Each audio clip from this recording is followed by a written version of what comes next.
ವಿಸ್ತಾರವಾಗಿ ಈ ನೀಟ್ ಬಗ್ಗೆ ವಿಚಾರಗಳನ್ನು ತಿಳಿಸಿದ್ದಾರೆ. ಪ್ರಮುಖವಾಗಿ ಚುನಾಯಿತ ಪ್ರತಿನಿಧಿ ಅಂತ ಹೇಳಿದ್ರೆ ಜನ ಚುನಾಯಿತ ಮಾಡುವಂಥದ್ದು ಅಧಿವೇಶನದಲ್ಲಿ ಭಾಗವಹಿಸಿ ಅಧಿವೇಶನದಲ್ಲಿ ಸರ್ಕಾರ ಮಾಡೋ ತಪ್ಪುಗಳನ್ನು ಎತ್ತಿ ಹಿಡಿಯೋ ಕೆಲಸ, ಜನಗಳಿಗೆ ತಿಳಿಸುವಂಥ ಕೆಲಸ ಪ್ರತಿಯೊಬ್ಬ ಚುನಾಯಿತ ಪ್ರತಿನಿಧಿಯ ಕರ್ತವ್ಯ. ಆದರೆ ನೀಟ್ ವಿಚಾರವಾಗಿ ಸಂಬಂಧಪಟ್ಟಂತೆ ಸಂಸತ್ನಲ್ಲಿ ಚರ್ಚೆ ಮಾಡದೆ ರಾಹುಲ್ ಗಾಂಧಿ ಪಲಾಯನ ಯಾಕೆ ಮಾಡಿದ್ರು? ವೈ? ಚರ್ಚೆ ಮಾಡೋಕ್ಕೆ ಅವಕಾಶ ಇದೆ, ಚರ್ಚೆ ಮಾಡೋಕ್ಕೆ ನಿಯಮಗಳಿದೆ. ಯಾವ ನಿಯಮದಡಿ ಚರ್ಚೆ ಮಾಡಬೇಕು ಅಂತ ನಿಯಮಗಳನ್ನು ನಮ್ಮ ಸಂವಿಧಾನದಲ್ಲಿ ರೂಪುಗೊಂಡಿದೆ. ಅದು ಬಿಟ್ಟಿಟ್ಟು ರಾಹುಲ್ ಗಾಂಧಿ ಪಲಾಯನ ಯಾಕೆ ಮಾಡ್ತಾ ಇದ್ದಾರೆ? ಮತ್ತೆ ಕೇಂದ್ರ ಸರ್ಕಾರ ಪದೇ ಪದೇ ಹೇಳಿದೆ, ನೀವು ಎಷ್ಟು ಗಂಟೆ ಬೇಕಾದರೂ ಚರ್ಚೆ ಮಾಡಿ, ಯಾರ್ಯಾರು ಬೇಕಾದರೂ ಚರ್ಚೆ ಮಾಡಿ, ನಾವು ಉತ್ತರ ಕೊಡೋಕ್ಕೆ ತಯಾರಿದ್ದೀರಿ ಅಂತ. ಇವ್ರಿಗೇನಾದರೂ ರಿಸಲ್ಟ್ ಬೇಕಾಗಿದ್ದರೆ ಚರ್ಚೆ ಮಾಡಬೇಕು. ಆಮೇಲೆ ಏನಾದರೂ ಇವರಿಗೆ ರಿಸಲ್ಟ್ ಸಿಕ್ಕಿಲ್ಲ ಅಂದರೆ ಆಮೇಲೆ ಧರಣಿ ಮಾಡೋದು, ಇದೆಲ್ಲ ಪ್ರಜಾಪ್ರಭುತ್ವದಲ್ಲಿ ಮಾಡೋದು. ಅದನ್ನು ಬಿಟ್ಬಿಟ್ಟು ಅಲ್ಲಿ ಕಾಕ್ರೋಚ್ ಪಾರ್ಟಿ ಅವರೂ ಸಂಧಾನಕ್ಕೆ ಬರಲ್ಲ, ಇವರು ಪಾರ್ಲಿಮೆಂಟ್ ಒಳಕ್ಕೆ ಹೋಗಲ್ಲ. ಅಂದರೆ ಮ್ಯಾಚ್ ಫಿಕ್ಸಿಂಗ್ ಇವರು ಇಬ್ಬರು. ಕಾಕ್ರೋಚ್ ಜೊತೆ ಮ್ಯಾಚ್ ಫಿಕ್ಸಿಂಗ್ ಮಾಡ್ಕೊಂಡಿರೋ ರಾಹುಲ್ ಗಾಂಧಿ. ಅಂದರೆ ಇವ್ರ ಘೋಷಣೆಗಳು ಏನೇನು ಕೂಗ್ತಾ ಇದ್ದಾರೆ ನೀವು ನೋಡಿ.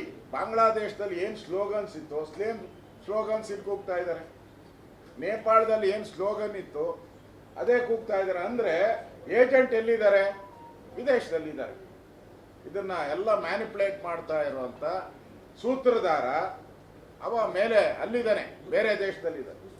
ಅವನು ಹೇಳ್ದಂಗೆ ಘೋಷಣೆಗಳು ಅವ್ರು ಹೇಳ್ದಂಗೆ ಇಲ್ಲಿ ಮುಳುಗ್ತಾವೆ ಅಂತ ಹೇಳಿದ್ರೆ ಇದು ದೇಶ ವಿರೋಧಿ ಚಟುವಟಿಕೆಯನ್ನು ಮಾಡ್ತಕ್ಕಂಥ, ಕಮ್ಮಕ್ಕು ನೀಡ್ತಾ ಇರ್ತಕ್ಕಂಥ ಸಂಸ್ಥೆಗಳ ಜೊತೆ ರಾಹುಲ್ ಗಾಂಧಿ ಶಾಮೀಲಾಗಿರ್ತಕ್ಕಂಥದ್ದು ಸ್ಪಷ್ಟ. ಈ ಎಕ್ಸಾಮ್ಸ್ ಏನು ಇವತ್ತಿಂದ ಅಲ್ಲ, ಈ ಥರ ಸಾವಿರಾರು ಎಕ್ಸಾಮ್ಸು ಪ್ರಶ್ನೆ ಪತ್ರಿಕೆಗಳು ಲೀಕ್ ಆಗಿದೆ. ಅವಾಗ ಕಾಂಗ್ರೆಸ್ ಹೇಳ್ಬೇಕು, ನೋಡ್ರಿ ನಾವು ಇದ್ದಾಗ ಈ ಥರ ಪ್ರಶ್ನೆ ಪತ್ರಿಕೆ ಲೀಕ್ ಆಯಿತು, ನಾವು ರಾಜೀನಾಮೆ ಕೊಟ್ವಿ. ತೋರಿಸಿ ತೋರಿಸಿ ತೋರಿಸಿ ಒಂದು ಉದಾಹರಣೆ ತೋರಿಸಿ. ನೀವು ಬೇರೆಯವ್ರ ತಪ್ಪು ಹುಡುಕ್ಬೇಕಾದ್ರೆ ನೀವಿದ್ದಾಗ ಏನು ಮಾಡಿದ್ದೀರಾ? ಆಮೇಲೆ ಈ ಕೀಳು ರಾಜಕಾರಣ, ಕಾಂಗ್ರೆಸ್ಸಿನ ಈ ಕೀಳು ರಾಜಕಾರಣ, ವಿದ್ಯಾರ್ಥಿಗಳ ಭವಿಷ್ಯದ ಜೊತೆ ಚೆಲ್ಲಾಟ ಆಡ್ತಾ ಇರೋದು. ನಿಮ್ಗೆ ಯಾವ ಕಾಂಗ್ರೆಸ್ಸಿಗೆ ಯಾವ ನೈತಿಕತೆ ಇದೆ? ಸಿದ್ದರಾಮಯ್ಯ, ಡಿ ಕೆ ಶಿವಕುಮಾರ್ ಇಬ್ಬರೂ ಕಳೆದ 3.5 ವರ್ಷ ಇರ್ಬೋದು, ಅದರಿಂದ ಇರ್ಬೋದು, ಒಂದು KPSC ಎಕ್ಸಾಮ್ ನಡೆಸೋಕ್ಕೆ ಯೋಗ್ಯತೆ ಇಲ್ಲ ನಿಮಗೆ. ಟ್ರಾನ್ಸ್ಲೇಷನ್ ಇಂಗ್ಲೀಷನ್ನ ಕನ್ನಡಕ್ಕೆ ಟ್ರಾನ್ಸ್ಲೇಷನ್ ಮಾಡೋಕ್ಕೆ ಯೋಗ್ಯತೆ ಇಲ್ಲ ನಿಮಗೆ. ಇಂಗ್ಲೀಷ್ ಪತ್ರಿಕೆಯನ್ನು ಕನ್ನಡಕ್ಕೆ, ಕನ್ನಡ ವಿದ್ಯಾರ್ಥಿಗಳಿಗೆ ಆಡಳಿತ ಭಾಷೆ ಕನ್ನಡ, ಟ್ರಾನ್ಸ್ಲೇಷನ್ ಮಾಡೋಕ್ಕೆ ಯೋಗ್ಯತೆ ಇಲ್ಲ. ಅದಾದಮೇಲೆ ಪರೀಕ್ಷೆನೇ ಮುಂದೂಡೋದು, ಯೋಗ್ಯತೆ ಇಲ್ಲದೆ ಪರೀಕ್ಷೆನೇ ಮುಂದಿಡಿದ್ರೆ ಅವಾಗ ನಿಮ್ಗೆ ಯಾವ ನೈತಿಕತೆ ಇತ್ತು? ಕೆಮಿಸ್ಟ್ರಿ ಪೇಪರ್ ಲೀಕ್ ಆಯಿತು, ಅವಾಗ ರಾಜೀನಾಮೆ ಕೊಟ್ಟಿದ್ದೀರಾ ನೀವು? ಧಾರವಾಡದಲ್ಲಿ ವಿದ್ಯಾರ್ಥಿ ಪ್ರತಿಭಟನೆ ಆಯಿತು, ಲಾಠಿ ಚಾರ್ಜ್ ಮಾಡಿದ್ರಿ, ಅವಾಗ ನಿಮ್ಮ ರಾಜೀನಾಮೆ ಕೊಟ್ರ ಮೊನ್ನೆ ನೀವು? ಅಂದರೆ ಕರ್ನಾಟಕದಲ್ಲಿ ಎಲೆಕ್ಷನ್ ಏನೇನು ನಡೆದಿದೆ, ಅಲ್ಲ ಎಕ್ಸಾಮ್ಸ್ ಏನೇನು ನಡೆದಿದೆ, ಆ ಎಕ್ಸಾಮ್ಸಲ್ಲಿ ಮಾಡೋಕ್ಕೆ ಯೋಗ್ಯತೆ ಇಲ್ಲ ನಿಮಗೆ. ಇದುವರೆಗೂ UPA ಆಡಳಿತದಲ್ಲಿ ಕಾಂಗ್ರೆಸ್ಸಿನ ದ್ವಂದ್ವ ನಿಲುವು ಏನು ಅಂತ ಹೇಳಿದ್ರೆ, UPA ಆಡಳಿತ ಅವಧಿಯಲ್ಲಿ AIIMS ಪರೀಕ್ಷೆ ನಡೀತು, AIEE ಪರೀಕ್ಷೆ ನಡೀತು, CPMT ಸೇರಿದಂತೆ ಹಲವು ರಾಷ್ಟ್ರೀಯ ಪರೀಕ್ಷೆಗಳು ಪ್ರಶ್ನೆ ಪತ್ರಿಕೆ ಸೋರಿಕೆ ಆಗಿದೆ UPA ಕಾಲದಲ್ಲಿ. ಆವಾಗ ನಿಮ್ಮ ಅಮ್ಮ ರಾಜೀನಾಮೆ ಕೊಟ್ಟಿದ್ರ, ನಿಮ್ಮ ಅಜ್ಜಿ ರಾಜೀನಾಮೆ ಕೊಟ್ಟಿದ್ರ, ನಿಮ್ಮ ಮನಮೋಹನ್ ಸಿಂಗ್ ರಾಜೀನಾಮೆ ಕೊಟ್ಟಿದ್ರ? ನಿಮ್ಮ ಅಜ್ಜಿನೂ ಕೊಟ್ಟಿಲ್ಲ, ನಿಮ್ಮ ಅಮ್ಮನೂ ಅವಾಗ ಚೇರ್ಮನ್, UPA ಚೇರ್ಮನ್, ನಿಮ್ಮ ಅಮ್ಮನೂ ಕೊಟ್ಟಿಲ್ಲ. ಈಗ ನೀನು ಮಾತ್ರ ಮೋದಿ ರಾಜೀನಾಮೆ ಕೇಳ್ತಾ ಇದೆಯಲ್ಲ, ಎಷ್ಟು ಸರಿ?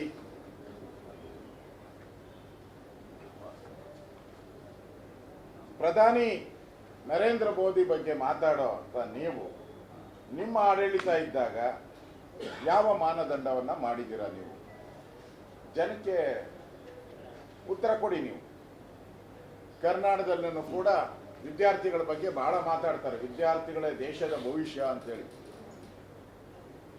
ಈ ಕ್ರಿಕೆಟ್ ಅಮಾಯಕ 11 ಜನ ಬಲಿಯಾದ್ರಲ್ಲ ಯುವಕರು, ಎಲ್ಲೋಯ್ತು ತನಿಖೆ? ಮುಚ್ಚಾಕ್ಬಿಟ್ರಿ, ತನಿಖೆನ ಮುಚ್ಚಾಕ್ಬಿಟ್ರಿ. ಈಗ ಸತ್ತಿರೋರ ಬಗ್ಗೆ ಮಾತಾಡ್ತೀರಾ. ಯಾರು ಈ ಎಕ್ಸಾಮಲ್ಲಿ, ನೀಟ್ ಎಕ್ಸಾಮಲ್ಲಿ ಯುವಕರು ಆತ್ಮಹತ್ಯೆ ಮಾಡ್ಕೊಂಡಿದ್ದಾರೆ ಅಂತ. ಆತ್ಮಹತ್ಯೆ ಮಾಡ್ಕೊಂಡಿದ್ದಾರೆ, ಅದು ನೋವಿನ ಸಂಗತಿ, ಆಗ್ಬಾರ್ದಾಗಿತ್ತು. ನೀವೇ ಕೊಂದಾಕಿದ್ರಲ್ಲ ಇಲ್ಲಿ ವಿಧಾನಸೌಧದ ಮುಂದೆ, ಆ ಗ್ರ್ಯಾಂಡ್ ಸ್ಟೆಪ್ ಮುಂದೆನೆ ಕೊಂದಾಕ್ಬಿಟ್ರಲ್ಲ ನೀವು. ನಿಮ್ಗೆ ಯಾವ ನೈತಿಕತೆ ಇದೆ? IPL ಮ್ಯಾಚ್ ಅಲ್ಲಿ ನೀವೇ ಕೊಂದಾಕ್ದ್ರ 11 ಜನ ಪರಿಹಾರ. ಈಗ ಮೋದಿಯವರು CBI ತನಿಖೆ ಕೊಟ್ಟಿದ್ದಾರೆ, ಅವ್ರನ್ನ ಅರೆಸ್ಟ್ ಮಾಡಿದ್ದಾರೆ, ಜೈಲಿಗೆ ಕಳಿಸಿದ್ದಾರೆ. ನೀವೇನು 11 ಜನ ಕೊಲೆ ಮಾಡಿದ್ರಲ್ಲ, ನೀವು ಎಲ್ಲಿದ್ದಾರೆ? ಯಾರು ಜೈಲಿಗೆ ಹೋಗಿದ್ದಾರೆ? ಯಾರು ಜೈಲಿಗೆ ಹೋಗಿದ್ದಾರೆ? ಒಬ್ರು ಜೈಲಿಗೆ ಹೋಗಿಲ್ಲ, ಒಬ್ರಿಗೂ ಶಿಕ್ಷೆ ಆಗಿಲ್ಲ. ಅಮಾನತ್ತು ಮಾಡಿದ್ರಿ, ಅಮಾನತ್ತೆಲ್ಲ ವಾಪಸ್ ಆಯ್ತು. ಈಗ ಅಮಾನತ್ತು ವಾಪಸ್ಸು. ಮತ್ತೆ ಅವ್ರು ಹೇಳಿದ್ರು, ಈ 11 ಜನರ ಸಾವಿನಲ್ಲಿ ಯಾರದು ಪಾತ್ರ ಇಲ್ಲ, ಸತ್ತಿದ್ದು ಯಾಕೆ ಅಂತ ಭಗವಂತನಿಗೆ ಗೊತ್ತು ಅಂದ್ರು. ಸತ್ತಿದ್ದು ಭಗವಂತನಿಗೆ ಅಂತ ಗೊತ್ತಿದ್ದು, ಯಾಕೆ ಸತ್ತರು ಅಂತ. ಸತ್ತಿದ್ದಕ್ಕೆ ಕಾರಣ ಯಾರೂ ಅಲ್ಲ ಅಂತ ಈಗ ರಿಪೋರ್ಟ್. ಸತ್ತಿರೋದಕ್ಕೆ ಕಾರಣ ಯಾರೂ ಅಲ್ಲ, ಭಗವಂತನೇ ಕಾರಣ ಅಂತೇಳಿ ಭಗವಂತನ ಮೇಲೆ ಹಾಕ್ಬಿಟ್ಟವ್ರು. ಅಂದರೆ ಇಂಥ ನೀಚ ಸರ್ಕಾರ ಮೋದಿ ಬಗ್ಗೆ ಮಾತಾಡೋ ಯೋಗ್ಯತೆ ಇದೆಯಾ ನಿಮಗೆ? ಅದರಿಂದ ಇವತ್ತೇನು ರಾಜಕೀಯ ಮಾಡ್ತಾ ಇದ್ದೀರಾ, ರಾಜಕೀಯ ಪಿತೂರಿ ಯುವಕರ ಹೆಸರಲ್ಲಿ, ಇದು ಭಾಳ ದಿನ ನಡೆಯಲ್ಲ. ಸತ್ಯಾಸತ್ಯತೆ ಹೊರಗಡೆ ಬರ್ತದೆ. ಈ ಯಾರು ಪ್ರತಿಭಟನೆ ಮಾಡ್ತಾ ಇದ್ದಾರೆ, ಇವ್ರಿಗೆ ಯಾವ ದೇಶದಿಂದ ಹಣ ಬರುತ್ತೆ, ಎಷ್ಟು ಹಣ ಕೊಟ್ಟಿದ್ದಾರೆ, ಯಾರ್ಯಾರು ಕೊಟ್ಟಿದ್ದಾರೆ, ಇದೆಲ್ಲ ಮುಂದಿನ ದಿನಗಳಲ್ಲಿ ಬಯಲು ಬಂದೇ ಬರ್ತದೆ, ಬಯಲು ಮಾಡೇ ಮಾಡ್ತಾರೆ. ಅದರಿಂದ ಇದು ದೇಶ ವಿರೋಧಿ ಚಟುವಟಿಕೆಗೆ ಬೆಂಬಲ ಮಾಡ್ತಾ ಇರೋ ರಾಹುಲ್ ಗಾಂಧಿ ಅವರಿಗೆ ಜನ ಪಾಠ ಕಲಿಸ್ತಾರೆ. ಇಂಗ್ಲೀಷಲ್ಲಿ ಒಂದು 5 ನಿಮಿಷ ಮಾತಾಡ್ಬಿಡ್ಲಾ? ಈಗ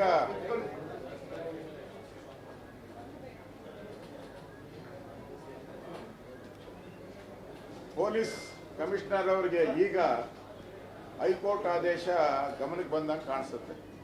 ಇಷ್ಟು ದಿನದಿಂದ ಪೊಲೀಸ್ ಕಮಿಷನರ್ ಅವರಿಗೆ ಹೈಕೋರ್ಟ್ ಆದೇಶದ ಪ್ರತಿಯನ್ನು ನಾವು ನೋಡಿರ್ಲಿಲ್ಲನೋ, ನೆನ್ನೆ ನೋಡಿರ್ಬೇಕು, ಅದಕ್ಕೆ ರಿಯಾಕ್ಟ್ ಮಾಡಿದ್ದಾರೆ ಅಂತ. ಅಂದರೆ ನಮ್ಮ BJP ಆಫೀಸ್ ಮುಂದೆ 30ಕ್ಕೂ ಎಷ್ಟು ಬಾರಿ ಪ್ರತಿಭಟನೆ ಆಯ್ತಲ್ಲ, ಅವಾಗ ಅವ್ರ ಮೇಲೆಲ್ಲ ಕೇಸ್ ಹಾಕಿದ್ರೆ 30 ಕೇಸ್ ಬಿಡ್ಬೇಕಾಯ್ತು ಕಾಂಗ್ರೆಸ್ ಅವರು. ಎಷ್ಟು ಕೇಸ್ ಹಾಕಿದ್ರ? ಬಿಡುಗಡೆ ಮಾಡಿ ನಾವು ದಾಖಲೆ ಕೊಡ್ತೀರಿ. ಎಷ್ಟು ಬಾರಿ ನಮ್ಮ ಆಫೀಸ್ ಮುಂದೆ ಮಾಡಿದ್ದಾರೆ ದಾಖಲೆ, ಅಷ್ಟು ಕಡೆನೂ ಕೇಸ್ ಹಾಕಿ ಅವ್ರ ಮೇಲೆ FIR ಹಾಕಿ ಅವ್ರು ಕೋರ್ಟ್ಗೆ ಹೋಗ್ತಾ ಇದ್ದಾರಾ, ಕೋರ್ಟಲ್ಲಿ ಅವ್ರ ಬಗ್ಗೆ ಕೇಸ್ ನಡೀತಾ ಇದೆಯಾ, ಇಷ್ಟು ದಾಖಲೆ ಬಿಡುಗಡೆ ಮಾಡಿ. ಅದು ಬಿಟ್ಟು ಈ ಪೊಲೀಸ್ ವೈಫಲ್ಯದ ಬಗ್ಗೆ ನಾವು ಪ್ರಶ್ನೆ ಮಾಡಿದ್ದೇನೆ. ನಮ್ಮನ್ನು ಅರೆಸ್ಟ್ ಮಾಡಿದ್ಮೇಲೆ ಪೊಲೀಸ್ ಕಸ್ಟಡಿಯಲ್ಲಿದ್ದೀರಿ ನಾವು, ಒಂಥರ ಪೊಲೀಸ್ ಸ್ಟೇಷನಲ್ಲಿ ಇದ್ದಂಗೆ. ನಮ್ಮ ಪೊಲೀಸ್ ಆದೇಶ ನಮ್ಮ ಮೇಲೆ ಹಲ್ಲೆ ಮಾಡಿದ್ದಾರೆ ಅಂತ ಹೇಳಿದ್ರೆ ಪೊಲೀಸ್ ವೈಫಲ್ಯ ಸ್ಪಷ್ಟವಾಗಿ ಕಾಣ್ತಾ ಇದೆ. ಅಷ್ಟೊಂದು ಜನ ಪೊಲೀಸರಿದ್ರು, ಒಬ್ರು ಕೂಡ ತಡೆಯಕ್ಕೆ ಬರದೆ ಕಾಂಗ್ರೆಸ್ ಪರವಾಗಿ ನಿಂತಂತ ಪೊಲೀಸರು ಇವತ್ತು BJPಗೆ ಮಾತ್ರ ಎಲ್ಲಿ ಫ್ರೀಡಂ ಪಾರ್ಕಲ್ಲೇ ಪ್ರತಿಭಟನೆ, ಕಾಂಗ್ರೆಸ್ ಅವ್ರಿಗೆ ರಾಜ್ಯ ಎಲ್ಲ ಪ್ರತಿಭಟನೆ, ಅವ್ರಿಗಿಲ್ಲ.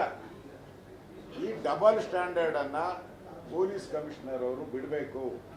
ಕಾನೂನು ಎಲ್ಲರಿಗೂ ಒಂದೇ. ಈ ಸರ್ಕಾರ ಇನ್ನೊಂದು 1.5 ವರ್ಷ ಇರ್ತದೆ ಅಷ್ಟೇ. ಅದ್ರ ಮಧ್ಯೆನೇ ಡಮಾರ್ ಅಂತ ಎಗರೋದ್ರೂ ಹೇಳಂಗಿಲ್ಲ, ಎಗರೋಗ್ಬೋದು. ಈ ಮಂತ್ರಿಮಂಡಲ ರಚನೆ ಆಗಿ ಗೊಂದಲ ಕ್ರಿಯೇಟ್ ಆದರೆ ಸರ್ಕಾರನೇ ಬಿದ್ದೋಗ್ಬೋದು. ಅದರಿಂದ ಪೊಲೀಸ್ ಅಧಿಕಾರಿಗಳು ನಿಷ್ಪಕ್ಷಪಾತವಾಗಿ ನಡ್ಕೊಬೇಕು. ನೆನ್ನೆ ಘಟನೆಯಲ್ಲಿ ನೀವು ನಮ್ಮ ಬಸ್ ಪೊಲೀಸ್ ವ್ಯಾನನ್ನು ಕಾಂಗ್ರೆಸ್ ಆಫೀಸ್ ಮುಂದೆ ತಗೊಂಡು ಹೋಗದೆ ಇದ್ರೆ ಈ ಘಟನೆನೇ ಆಗ್ತಾ ಇರಲ್ಲ. ತಗೊಂಡು ಹೋದವ್ರು ಯಾರು, ನಿಮ್ಗೆ ಡೈರೆಕ್ಷನ್ ಕೊಟ್ಟವ್ರು ಯಾರು? ಇವ್ರು ಬರ್ತಾರೆ ಕಾಂಗ್ರೆಸ್ ಆಫೀಸಿಂದ ನಿಲ್ಲಿಸಿ ಮೊಟ್ಟೆ ಹೊಡಿಬೇಕು, ಕಲ್ಲು ಹೊಡಿಬೇಕು ಅಂತ ಹೇಳ್ಕೊಟ್ಟವ್ರು ಯಾರು? ಇವೆಲ್ಲ ಪೂರ್ಯ ನಿಯೋಜಿತ ಇವೆಲ್ಲ. ಅದರಿಂದ ಇಲ್ಲಿ ಬುದ್ಧಿ ಹೇಳಕ್ಕೆ ಮುಂಚೆ ಫಸ್ಟ್ ನೀವೇನು ಮಾಡಿದ್ದೀರಾ, ನೀವು ಕಮಿಷನರ್ ಆದಮೇಲೆ ಎಷ್ಟು ಈ ಥರ ಅರೆಸ್ಟ್ ಮಾಡಿದ್ದೀರಾ, ಅವ್ರ ಮೇಲೆ ಎಷ್ಟು ಕೇಸ್ ಹಾಕಿದ್ದೀರಾ, ಯಾವ ಕೋರ್ಟಲ್ಲಿದೆ, ಆ ಕೋರ್ಟ್ ನಂಬರ್ ಎಲ್ಲ ಬಿಡುಗಡೆ ಮಾಡಿ ಆಮೇಲೆ ಬಿಜೆಪಿಯವರು ಬುದ್ಧಿವಾದ ಹೇಳಿ. ಮೊಟ್ಟೆ ವಿಚಾರ ಸಂಬಂಧಪಟ್ಟಂತೆ ನಿನ್ನೆ ಸಮರ್ಥನೆ ಮಾಡ್ಕೊಂಡಿದ್ರು ಸರ್. ಅವರು ನಮ್ಮ ಕಚೇರಿಗೆ ಬಂದಿದ್ರು, ಆಗ ನಮ್ಮನ್ನು ಮಾಡಿದ್ರು. ನಾವ್ಯಾರೋ ಅವ್ರ ಖರ್ಚು ಅವ್ರು ಹೇಳಿದಂತೆ ಯಾರೋ ಡ್ರೈವರ್ನೇ ನಾವು ಹೈಜಾಕ್ ಮಾಡಿದ್ದೀರಿ ಅಂತ ಹೇಳಿದ್ದಾರೆ ಅವರು. ಅಲ್ಲಮ್ಮ, ಎಮ್ ಡಿ ಯಾರು? ನೀವೇ ಹಾಕಿರೋದಲ್ಲ BMTCಗೆ MD. ಕಮಿಷನರ್ ಯಾರು? ಪೊಲೀಸ್ ಕಮಿಷನರ್ ನೀವೇ ಹಾಕಿರೋದು. ಅವ್ರ ಡೈರೆಕ್ಷನ್ ಮೇಲೆ ತಾನೇ ನಮ್ಮನ್ನೆಲ್ಲ ಕರ್ಕೊಂಡೋಗಿದ್ರು. ಅವ್ರು ಸರಿ ಇಲ್ಲ ಅಂತ ಹೇಳಿದ್ರೆ ನೀವೇ ದುಡ್ಡು ತೊಗೊಂಡು ಹಾಕಿದ್ದೀರಲ್ಲ, ಅವ್ರನ್ನೆಲ್ಲ ಕಾಸು ತೊಗೊಂಡು ತಾನೇ ಅವ್ರನ್ನೆಲ್ಲ ಟ್ರಾನ್ಸ್ಫರ್ ಮಾಡಿರೋದು. ಕೇಳಿ ಅವ್ರನ್ನ, ಫ್ರೀಯಾಗಿ ಮಾಡಿಕೊಟ್ಟಿದ್ರೆ ಕೇಳಿ, ಕಾಸು ತಗೊಂಡಿದ್ರೆ ಸುಮ್ಮನೆ ಇದ್ಬಿಡಿ ಅಷ್ಟೇ. ಇಲ್ಲ ಸರ್, ಈಗ ಅವರೆಲ್ಲ BJPಯವರು ಅಂತ ಹೇಳಿದ್ರೆ ಸಸ್ಪೆಂಡ್ ಮಾಡಿ. ನಾನೇ ಹೇಳ್ತಾ ಇದ್ದೀನಿ 6 ವರ್ಷ ಸಸ್ಪೆಂಡ್. ಅವರೆಲ್ಲರೂ 6 ವರ್ಷ ಸಸ್ಪೆಂಡ್ ಮಾಡೋ ದಮ್ಮಿದೆಯಾ ನಿಮಗೆ? BJP ಹೇಳ್ದಂಗೆ ಕೇಳಿದ್ರು ಅಂತ ಹೇಳ್ತಾ ಇದ್ದಾರಲ್ಲ, ಹಂಗಾರೆ ಅವ್ರನ್ನೆಲ್ಲ ಸಸ್ಪೆಂಡ್ ಮಾಡಿ, ಕಮಿಷನರ್ನು ಮಾಡಿ, ಆಮೇಲೆ BMTC MDನೂ ಮಾಡಿ ನೋಡೋಣ. ಈಗ ಪಶು ವೈದ್ಯರ ಪರೀಕ್ಷೆ ಆಗಿತ್ತು KPSCಯಲ್ಲಿ. 400 ಜನ ಪರೀಕ್ಷೆ ಬರೆದಿದ್ರು. 60% ಅಕ್ರಮ ಆಗಿದೆ. 1 ಸೀಟ್ಗೆ 80 ಲಕ್ಷ ಅಂತ ಹಣವನ್ನು ಪಡೆದು ಮಾಡಿದ್ದಾರೆ ಅನ್ನೋದು ಈಗ ಆಡಿಯೋ ಲೀಕ್ ಆಗಿದೆ. ಆಡಿಯೋ ನಾನು ತರಿಸ್ತಾ ಇದ್ದೀನಿ, ಬರ್ತಾ ಇದೆ. ಆಡಿಯೋ ಬಂದಮೇಲೆ ನಿಮ್ಮ ಮುಂದೆ ಪ್ಲೇ ಮಾಡಿ ಅದರಲ್ಲಿ 80 ಲಕ್ಷ ರೂಪಾಯಿಗೆ ಡಿಮ್ಯಾಂಡ್ ಮಾಡಿರೋದು ಎಲ್ಲನೂ ಕೂಡ ದಾಖಲೆಗಳು ತರಿಸಿ ನಾಳೆ ಅದನ್ನು ಮಾತಾಡ್ತೀವಿ.